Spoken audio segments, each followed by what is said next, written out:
நம்பகமான விஷயங்களை தொடர்ந்து உரையாடி வருகிற நியூஸ் ஃபோக்கஸ் தமிழ் சேனலை சப்ஸ்கிரைப் பண்ணுங்க. தொடர்ந்து ஆதரவு தாருங்கள்.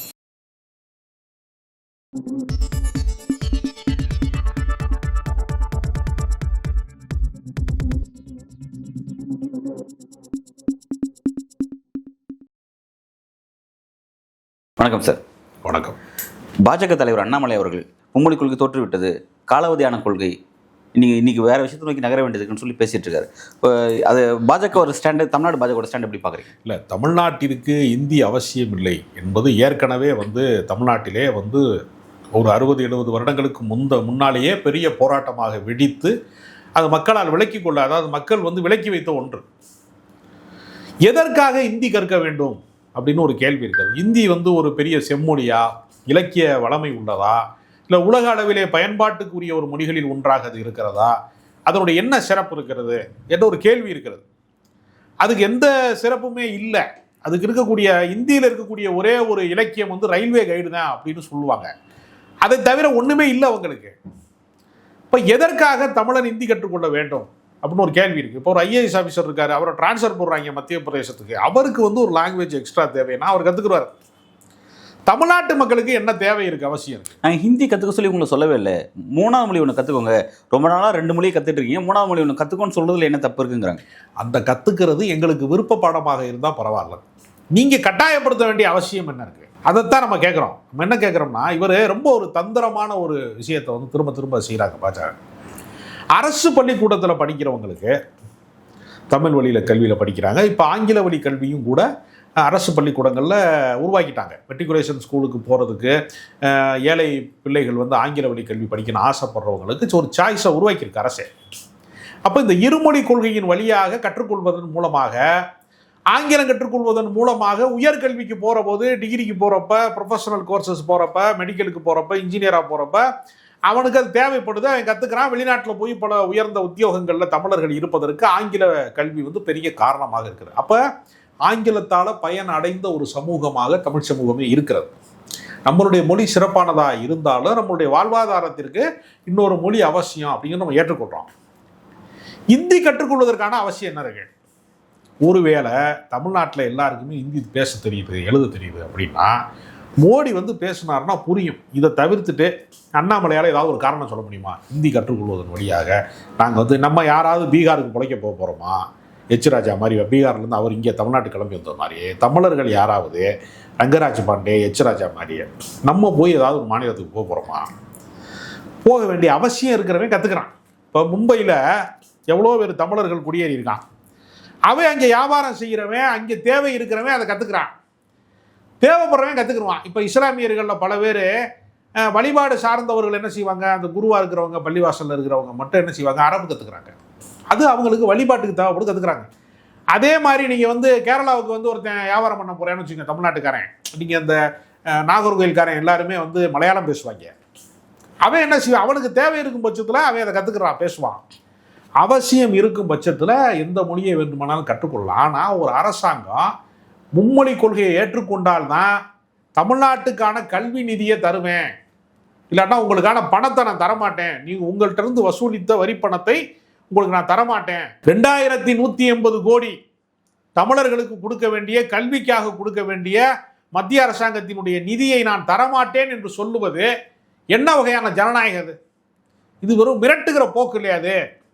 நாங்கள் 3வது மொழியை படிக்க வேண்டிய அவசியம் எங்களுக்கு என்ன இருக்கிறது? எங்களுக்கு வட மாநிலங்களில் ஏதாவது வியாபார தொடர்பு இருக்கிறதா, தொழில் சார்ந்து ஏதாவது இருக்கிறதா, எங்களுடைய கலாச்சாரத்திற்கும் அவர்கள் கலாச்சாரத்திற்கும் ஏதாவது தொடர்பு இருக்கிறதா, தமிழர்களுடைய பண்பாடு சார்ந்து ஏதாவது தொடர்பு இருக்கிறதா? அவசியம் ஏற்படுகிறவன் அதை கற்றுக்கொள்ளலாம். இல்லை, ஒரு கட்டாயப்படுத்த வேண்டிய அவசியம் என்ன இருக்கு? அண்ணாமலை என்ன சொல்றாருன்னா, திமுகவுடைய முக்கியமான அமைச்சர்கள், முக்கிய நிர்வாகிகள்லாம் எல்லாருமே பெனாமி பேரில் ஸ்கூல்ஸ் நடத்துகிறாங்க. ஸ்கூல் பல இடங்களில் கல்வி நிறுவனம் நடத்துகிறாங்க. அங்கெல்லாம் பார்த்தீங்கன்னா மும்மொழி கொள்கை பின்பற்றுறாங்க, ஃப்ரெஞ்சு கற்றுக் கொடுக்குறாங்க, பல லாங்குவேஜ்லாம் கற்றுக் கொடுக்குறாங்க. நீங்கள் அதெல்லாம் நீங்கள் நடத்தக்கூடிய இடத்துல அதை நீங்கள் பின்பற்றுறீங்க. அது நீங்கள் ஆட்சி செய்யக்கூடிய உங்கள் மக்களுக்கு, ஏழை மக்களுக்கு நீங்கள் கொடுக்க மறுக்கிறீங்க அப்படிங்கிற விஷயத்தை முன் வைக்கிறாங்க. இது அவர் திமுக மட்டும் வைக்கல, அப்படியே விஜய்க்கும் போகிறாரு. விஜய் விஜய் வித்யாசரம்னு சொல்லி ஸ்கூல் நடத்துகிறாரு. அங்கே பல லாங்குவேஜ்லாம் கற்றுறாங்க. ஆனால் விஜய் இந்த விஷயத்தில் இருமொழி கொள்கை தான் வேணும்னு சொல்றாரு. இவரும் இந்த இடத்துல திமுகவோட சேர்ந்து நிற்கிறார் அப்படின்னு சொல்லி விமர்சனம் பண்றாரு. நான் ரொம்ப எளிமையான ஒரு உதாரணம் சொல்றேன். நான் ஒரு வசதியான ஆளு, நீங்க ஒரு வசதியான ஆளு. இது ஒரு பள்ளிக்கூடம் கட்டுறீங்க, பாடத்திட்டத்தை நீங்கள் தீர்மானிப்பீங்களா இல்லை ஏற்கனவே அரசாங்கம் தீர்மானித்த பாடத்திட்டத்தின்படி பள்ளிக்கூடத்தை நடத்துவீங்களா?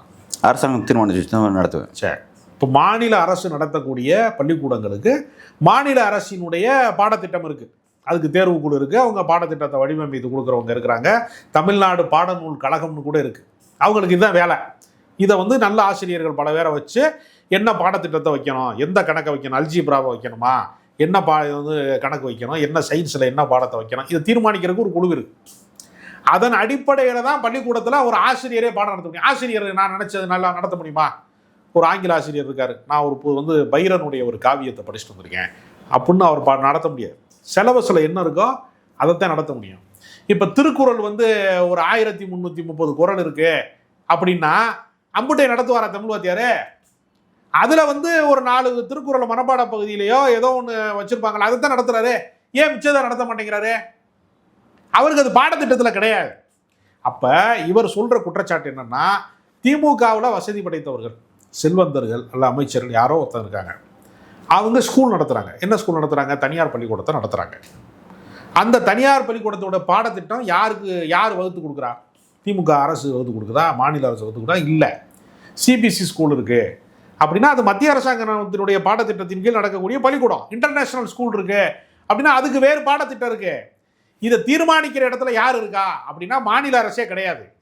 விவரமாக என்ன செய்யறதுன்னா, சாமானிய வீட்டு குழந்தைகளுக்கெல்லாம் இந்த கல்வி கிடைக்கல, திமுக காரங்க நடத்துகிற ஸ்கூலில் அதை சொல்லிக் கொடுக்குறாங்கன்னு சொல்கிறது மூலமா ஏதோ திமுகவில் இருந்து தான் பாடத்திட்டத்தை உருவாக்குறது மாதிரியும், திமுகவுடைய மாணவர் அணியிலிருந்து தான் பாடத்திட்டத்தை உருவாக்குறது மாதிரியும் ஒரு போலியான தோற்றத்தை உருவாக்குறாங்க. அப்போ இவர் உண்மையிலேயே அண்ணாமலைக்கு மும்மொழி கொள்கை வந்து ஏற்புடையது இல்லை, எல்லா இடத்துக்கும் ஒரே சமமாக இருக்கணும், இருமொழி கொள்கை தான் இருக்கணும்னா மத்திய அரசாங்கத்திட்ட அவரே கோரிக்கை வைக்கலாமே. அவர் பாஜகவில் இருக்கிறாரு, மத்திய அரசாங்கம் ஆளுகிற அரசாங்கம் பாஜக தானே இருக்கு. தமிழ்நாட்டில் மும்மொழி கொள்கை வேணாம், எங்கள் ஊரில் வந்து ஏற்றுக்கிற மாட்டேங்கிறாங்க, ஓட்டு போட மாட்டேங்கிறாங்க, இந்தி வேணான்னு சொல்லி சொன்னால் திமுக நடத்துகிற பள்ளிக்கூடத்தில் இந்தியை நடத்த போட்டுவாங்களா? இங்கே தான் ஒரு கேள்வி. இப்போ எவ்வளோ முரண்பாடான விஷயம் இல்லை, அதான் இங்கே தான் ஒரு கேள்வி. டெல்லி பாஜக ஒரு விஷயத்தை வந்து அங்கேருந்து மேலேருந்து பார்க்குறாங்க, அந்த பார்வை சரியாக இருக்கா தப்பாக இருக்கான்னு சொல்லிட்டு இங்கே இருக்க பாஜக கவனிக்க வேண்டிய ஒரு விஷயம் இருக்குது. இப்போ கடந்த காலத்தில் காங்கிரஸ் தான் தப்பு பண்ணிடுச்சு, அதனால் காங்கிரஸுக்கு தோல்வி அடைச்சது பார்த்தோம். இப்போ பாஜக வந்து இப்போ இங்கே வந்து ஒட்டுமொத்தமாக திமுகவும் அதிமுகவும் வந்து புள்ளியில் ஒரே இடத்துல இணையிறாங்க, ரெண்டு பேருமே. இவங்களும் உங்களை எதிர்க்கிறாங்க. அப்போ அப்படி இருக்கும்போது இப்போ மக்களோட மென்டாலிட்டி வேறையாக இருக்குது அப்படின்னு சொல்லிட்டு இங்கேருந்து இந்த பார்வையை மாற்றி பார்க்க வேண்டியது இருக்குன்னு சொல்லி அப்படி தானே அவர் கருத்து அங்கே கொடுக்கணும். அதை விட்டுட்டு அங்கே பார்க்குற சரியான பார்வைன்னு சொல்லிட்டு அதை இங்கே இம்ப்ளை பண்ணுன்னு சொல்லி சொல்கிறாரு, அதை நடைமுறைப்படுத்துன்னு சொல்லி சொல்கிறதுக்கு என்ன விதமான ஒரு அரசியல்?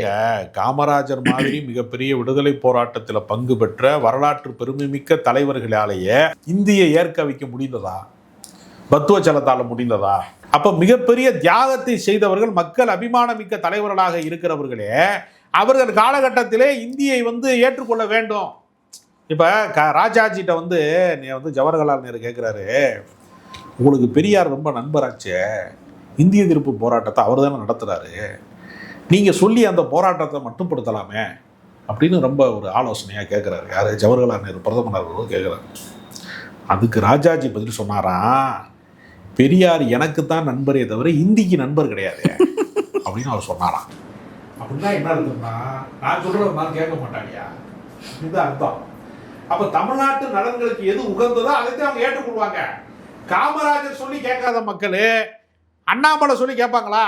அதைத்தான் நான் கேட்க விரும்புறேன். அவரை விட நீங்க இப்ப காமராஜரை விட வந்து அண்ணாமலை பெரிய தலைவரா தன்னை வந்து நம்பி கொள்கிறாரா? அது இப்படி இந்த உதாரணத்தை சொன்னதுக்கே என்னைய கொஞ்சம் பேர் மன்னிக்க மாட்டான். கீழே கமெண்ட்ல வந்து கெட்ட வார்த்தையால என்னை திட்டிட்டு போவான். அப்படி திட்டுறவிட நான் பாராட்டுறேன். ஏன்னா 2 பேரையும் ஒப்பிடவே கூடாது. 2 எப்படி ஒப்பிட முடியும்? சரி, வேலைக்கே ஆகாத ஒரு அரசியல் தான் இப்போ வந்து பாஜக கையில் எடுத்திருக்காங்களா? எதுக்கு வந்து இப்போ இந்த முயற்சி? பாஜக வந்து அவங்க சுயமாக பேசுகிற மொழி கிடையாது. அவங்களுக்கு என்ன சொல்கிறாங்களோ அதைத்தான் அவர் சொல்ல முடியும். மும்மொழி கொள்கையை ஏற்கணும் அப்படின்னு மத்திய இதிலிருந்து அவங்க சொல்கிறாங்க, தேசிய தலைமை சொல்கிறாங்க, மத்திய அரசாங்கம் சொல்கிறாங்க. தர்மேந்திர பிரதான் சொன்னதை நான் வன்மையாக கண்டிக்கிறேன் அப்படின்னு அண்ணாமலை சொல்ல முடியுமா? வேற வழி இல்லை. கம்பெனி ஆர்டிஸ்ட் அவர், நிலைய வித்வான், என்ன ராகத்தை கொடுக்குறாங்களோ அதைத்தான் வாத்தியத்தில் வாசிக்க முடியும். அதனால் அண்ணாமலைக்கே தெரியும், அண்ணாமலை வந்து மல்லாக்கப்படுத்திக்கிட்டு எச்சியத்து போகிறோங்கிறது அவருக்கு நல்லா தெரியும். வேறு வழியே இல்லை. அண்ணாமலை நம்மளை திட்டுவாங்கிறது தெரியும், தமிழ்நாட்டு மக்கள் ஏற்கவே மாட்டாங்கன்னு தெரியும். இப்போ தான் கொஞ்சம் பர்சன்டேஜ்லாம் லேசாக புல்லு முளைச்சிக்கிட்டு இருக்கு, மரமாக தான் நம்ம ஆக முடியல. லேசாக பாஜகவுக்கு வந்து பர்சன்டேஜுங்கிற பேரில் கொஞ்சம் வந்து முட்டை கட்டாந்தரையாக இருந்த இடத்துல கொஞ்சம் புல்லு முளைச்சிக்கிட்டு இருக்கு. மறுபடியும் அதை அறுக்கிறதுக்கு வந்துட்டாங்க. அதான் இப்போ நான் மும்மொழி கொள்கைங்கிறது இந்த பாஜகங்கிற அந்த கட்டாந்தரையில் கொஞ்சோன்னு புல்லு முளைச்சிச்சுல, அதில் ஆசிட் அடிக்கிற வேலையை செய்ய போகிறாங்க. இது வந்து சொந்த காசில் வைக்கிற சூன்யம். இந்த சூனியம் ஏன் வச்சுக்கணும் தான் ஃபஸ்ட் பேச வேண்டியது இருக்குது. ஏன்னா வந்து வளரணும்னு நினைக்கிறாங்க. தமிழ்நாடுங்கிறது வந்து நீண்ட காலமாக அவங்களுக்கு வந்து சவாலாக இருக்குன்னு நினைக்கிறாங்க, ஆட்சியை பிடிக்கணும்னு நினைக்கிறாங்க. அப்போ மக்கள் ஒரு விஷயத்தை சென்டிமெண்ட்டாக இருக்காங்க, ஒரு விஷயத்தை இருக்காங்க, மொழி சார்ந்த விஷயத்தை வந்து இவங்க உணர்வுபூர்வமாக இருக்காங்க. அதை ஏன் டச் பண்ணணும்?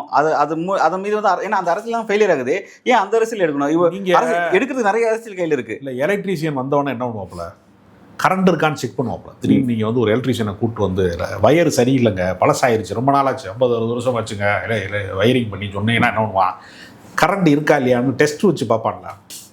தமிழ்நாட்டு மக்கள் மொழி உணர்ச்சியிலே வந்து செத்து விட்டானா, உணர்வற்று போய்விட்டானா அப்படின்னு டெஸ்ட் பண்ணுறாங்க அண்ணாமலையை வச்சு. இந்த ஊராம்புலையை விட்டு ஆழ பார்க்குறேன்னு சொல்லுவாங்களா, ஆற்றுக்குள்ளே இறக்கி விட்டு, அது மாதிரி அண்ணாமலையை தேவையில்லாமல் இறக்கி விட்டு ஆழம் பார்க்குறாங்க. ஏன்னா இங்கே உலகத்தில் அதிசயமான விஷயம் என்னென்னா, காதலுக்காக உயிர் தியாகம் பண்ணவே இருக்கான், உறவுகளுக்காக உயிர் தியாகம் பண்ணவே இருக்கான், போரில் உயிர் தியாகம் பண்ணவே இருக்கான், தேச பற்றுக்காக உயிர் தியாகம், எத்தனையோ விஷயங்களுக்கு உயிர் தியாகம் பண்ண இருக்கான். நீங்கள் தமிழ் சமூகத்தை தவிர தான் பேசுகிற மொழிக்காக, தாய்மொழிக்காக உயிர் நீத்தவன் அப்படின்னு உலக வரலாற்றில் எங்கேயாவது காட்ட முடியுமா? இந்த தாய்மொழியை காக்கிற போரில் தன்னை அழித்து கொண்டவர்கள் அப்படிங்கிறது தமிழினம் மட்டும்தாங்க. அப்போ மொழியை வந்து தன் உயிரினும் மேலானதாக மதிக்கக்கூடிய இடத்துல வந்து தமிழர்கள் இருக்கான். அங்கே வந்து நான் தேவையில்லாமல் ஒரு விளையாட்டை நான் வந்து விளையாடுறேன், நீ தமிழை வந்து நீ விட்டுரு, மும்மொழி கொள்கையை கற்றுக்க என்று சொல்வதன் மூலமாக பாஜக ஏற்கனவே வந்து படுகொலியில் தான் இருக்குது. இன்னும் கொஞ்சம் பள்ளத்தை தோண்டி கீழே வச்சு அடக்கம் பண்ணுறதுக்கான வேலையை மும்மொழி கொள்கையின் வழியாக செய்து கொடுக்கும். சொந்த காசு ஏன் அவங்களே சூனி வச்சுக்கணும்னு கேட்குறேன். வளரும் நினைக்கிறோம், ஏன் இதை செஞ்சு எங்க அண்ணாமலைக்கு தெரியுங்க. அண்ணாமலை நம்ம ஆளுங்க, நம்ம ஊர் இருக்காருங்க. சரி, தர்மேந்திர பிரதானுக்கு தெரியல. தர்மேந்திர பிரதான்கிட்ட போய் சொன்னோம்னா அண்ணாமலை இன்னும் 2 மாசம் தான் தலைவராக இருப்பாருன்னு சொல்றாங்க. 2 நாள்ல தூக்கி விட்டுருவாங்க. அண்ணாமலை பாவம், அதனாலதான் அவர் சொல்றாரு, சொல்லி கொடுக்குற பாடத்தை அவர் சொல்றாரு. நீங்க கிளி வளர்க்குறிய, கிளிப்புள்ள என்ன பேசணும், நீங்க கொடுக்குற டயலாக நான் சொல்றது. தர்மேந்திர பிரதான் சொல்றத, அமித்ஷா சொல்றத, அங்கே வந்து மோடி சொல்றத தானே அண்ணாமலை சொல்ல முடியும். அண்ணாமலை சொந்த ஸ்கிரிப்டை பேச முடியாதுல்ல. அண்ணாமலைக்கு தெரியும் இது ஃபெயிலியரு. அவர் வாட்டுக்கு அடிச்சு விட்றாப்புல. விஜய் ஒரு ஸ்கூல் நடத்துறாரு, விஜய் ஸ்கூல் நடத்துறாருன்னு தான் நல்லா படிச்சிருப்பார்ல அந்த பாடத்திட்டத்தில். கொஞ்சம் எதையாவது சொல்றது, போற போக்கில் வந்து திமுக காரங்க ஸ்கூல் நடத்துறாங்க. பாடத்திட்டம் யார் கொடுத்தது? சரி, விஜய் ஸ்கூல் நடத்துறாருன்னு ஒரு வேளை ஒப்புக்கொள்றோன்னு வச்சுங்க, அந்த இதுக்கு வந்து பாடத்திட்டம் விஜயா தீர்மானிப்பாரு. விஜய் அந்த அளவுக்கு படிச்சிருக்கிறாரு, அம்மல்ல அவர் அதை செஞ்சுக்கிட்டு இருப்பாரு. அது கிடையாது.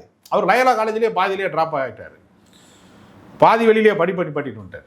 அதனால அவருக்கு இதுக்கு சம்பந்தம் கிடையாது. பாடத்திட்டத்தை வகுக்கக்கூடிய இடத்தில் யார் இருக்கிறார்களோ அவங்க தானே அதை செய்ய முடியும். அதை விட்டுட்டு நீ அங்கே மட்டும் சிபிஎஸ்சி ஸ்கூலில் மட்டும் ஹிந்தி சொல்லிக் கொடுக்குற, இங்கே வந்து கவர்மெண்ட் ஸ்கூலில் சொல்லிக் கொடுக்க மாட்டேங்கிற அப்படின்னு சொல்லி யாரை பார்த்து கேட்குறாரு? மாநில அரசாங்கம் இருமொழி கொள்கையை பின்பற்றுகிறது, மத்திய அரசாங்கம் மும்மொழி கொள்கையை பின்பற்ற சொல்லுகிறது. தமிழ்நாட்டில் கட்டாயமாக்காதீர்கள், இந்தியை திணிக்காதீர்கள். இந்தி பிரச்சார சபா இருக்குது டி நகரில், லட்சக்கணக்கான பேர் அதில் படித்து வந்து பட்டம் பெறுறாங்க. யாராவது போய் தடுக்கிறாங்களா? இந்தி படிக்காது அப்படின்னு சொல்லி போகிற வரவனெல்லாம் வந்து குறுக்க வச்சு யாராவது மண்டையில் அடிக்கிறாங்களா? ஒன்றுமே இல்லையே. இந்தி படிக்கிறதுக்கு ஏதாவது தடை இருக்கிறதா தமிழ்நாட்டில்? இந்தி பிரச்சார சபானே தெருவுக்கு பேர் வைக்க முடியுதுல. அப்போ மொழியின் மீது வெறுப்பு நமக்கு கிடையாது, மொழி திணிப்பின் மீது தான் நமக்கு இருக்க பிரச்சனை. நல்லது சார். பாஜக இந்த விஷயத்தில் தங்களுடைய விஷயத்தை சரி பண்ணிக்கிறாங்கன்னு பார்ப்போம். நன்றி.